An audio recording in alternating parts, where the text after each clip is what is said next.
खूनी साया।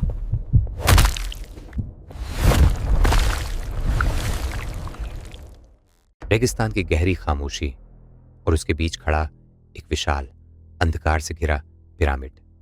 रात के सन्नाटे में दो मोटे आदमी हाथों में जलती मशाल लिए डरते डरते उस पिरामिड के अंदर पड़ रहे थे। उनकी सांसें तेज थीं और आंखों में लालच साफ दिख रहा था। कुछ देर भटकने के बाद वो पहुंचते हैं एक रहस्यमयी लाइब्रेरी में, जहां हजारों साल पुरानी किताबें रखी थीं। उनमें से एक आदमी के हाथ में एक डिवाइस था जो अचानक बीप करने लगता है। दोनों की सांसें थम जाती हैं। मिल गई, वो किताब मिल गई। अब हमें अमीर बनने से कोई नहीं रोक सकता। दूसरा आदमी डरते हुए कहता है, भाई, सुना है ये किताब बहुत खतरनाक है। कई लोग इसके चक्कर में मारे गए हैं। लेकिन लालच डर से बड़ा था। दोनों दीवार तोड़ना शुरू करते हैं और कुछ ही देर में उन्हें वो किताब मिल जाती है। लेकिन जैसे ही वो उसे खोलने की कोशिश करते हैं, पूरा पिरामिड कांपने लगता है। किताबें हवा में उड़ने लगती हैं। उनके शरीर कटने लगते हैं। चेहरा छिल जाता है और फिर दीवारों से निकलते हैं लाखों मांस खाने वाले कीड़े, जो कुछ ही मिनटों में दोनों को जिंदा से कंकाल बना देते हैं। और फिर जमीन फटती है। किताब और उनके कंकाल हमेशा के लिए दफन हो जाते हैं, जैसे कभी कोई वहां आया ही नहीं। सालों बाद एक नई खुदाई टीम उसी पिरामिड में आती है। इस टीम में होती है भारतीय मूल की सीमा और उसका पति एरिक। वो लोग एक प्राचीन पुजारी इम्होटेप की लाइब्रेरी में खुदाई कर रहे होते हैं। तभी अचानक फावड़ा किसी मजबूत चीज से टकराता है। सबकी सांसें रुक जाती हैं। धीरे धीरे मिट्टी हटाई जाती है और सामने आता है एक ताबूत, जिस पर लिखा होता है, यह ताबूत है अनकसुनामुन का, सम्राट तुतनखामुन की पत्नी। तभी पास ही एक और खुदाई में एक किताब मिलती है और उसके साथ एक सड़ा हुआ हाथ। ये होती है अमुन-रा की किताब, मौत का व्यापारी। लेकिन इस किताब को खोलने के लिए चाहिए थी एक चाबी, जो कहीं नहीं मिल रही थी। शाम हो जाती है। गाइड असीम सबको चेतावनी देता है, सूरज ढलने के बाद यहां रुकना खतरनाक है। सब चले जाते हैं, लेकिन सीमा लाइब्रेरी में अकेली बैठी होती है। तभी उसे एक कोने में कुछ चमकता दिखता है। वो पास जाती है और उसे मिलती है एक रहस्यमयी अंगूठी, जिस पर बना होता है एक तारे जैसा निशान। सीमा उसे पहन लेती है। उसे नहीं पता था, यही उसकी सबसे बड़ी गलती थी।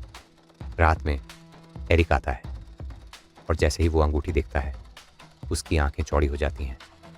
सीमा, ये कोई साधारण अंगूठी नहीं है, ये अमुन-रा की किताब की चाबी है। दोनों उस टेंट में जाते हैं जहां ताबूत और किताब रखी होती है। सीमा मंत्र पढ़ते हुए किताब खोलती है और तभी तेज हवाएं चलने लगती हैं। किताब से काली परछाइयां निकलने लगती हैं। दूसरे पन्ने पर लिखा होता है, मृत कभी नहीं मरते और इस मंत्र से मृत फिर से जीवित हो सकते हैं। सीमा जैसे ही मंत्र पढ़ती है, ताबूत अपने आप खुल जाता है और अनकसुनामुन का कंकाल अचानक जिंदा हो उठता है। वो सीमा का हाथ पकड़ लेती है और चीख के साथ उसकी आत्मा सीमा के शरीर में प्रवेश कर जाती है। अब सीमा नहीं रही। उसकी आंखें काली हो चुकी थीं और वो बन चुकी थी मौत की देवी। वो बाहर निकलती है और जो भी उसके सामने आता है, उसे बेरहमी से चीर डालती है। कुछ ही मिनटों में रेगिस्तान खून से लाल हो जाता है। फिर वो वापस लाइब्रेरी में जाती है और एक मूर्ति के सामने झुकती है और यहीं से शुरू होती है हजारों साल पुरानी एक अधूरी प्रेम कहानी।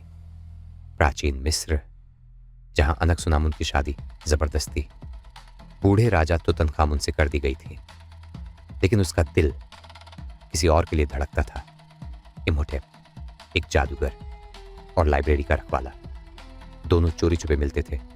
और एक दिन उन्होंने फैसला किया, राजा की मौत के बाद वो साथ रहेंगे।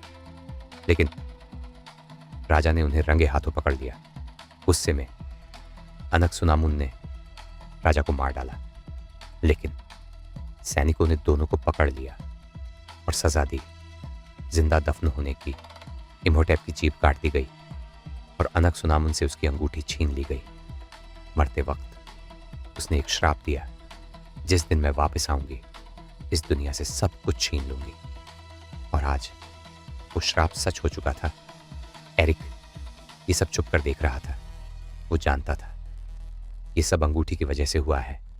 वो चुपके से आता है और सीमा के सिर पर वार करता है और अंगूठी निकालने की कोशिश करता है, लेकिन अनक-सुनामुन उसे पकड़ लेती है और उसका सिर धड़ से अलग कर देती है।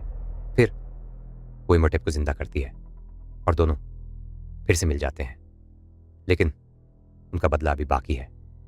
अनक-सुनामुन कहती है, अब हमें चाहिए अनुबिस का ब्रेसलेट, जिसके बाद हमें कोई नहीं रोक पाएगा।